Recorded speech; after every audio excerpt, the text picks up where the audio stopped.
Hey everyone, and welcome back to another video. In this video, I'm going to show you how to stop the Slack noises. Now, this video is going to be particularly useful for individuals. Let's say that you just got used to using Slack or you just installed it and you're new. How do you actually go ahead and stop Slack noises?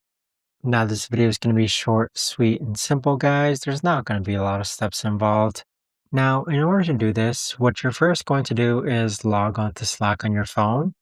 Then click on your profile picture on the upper right hand corner. Next, click on notifications. And then when you go ahead and scroll down underneath sound and appearances, you're going to click on sound. Now you're going to click on none, and there you have it. But that right there, guys, is the best and easiest way that I know of to actually go ahead and stop Slack noises.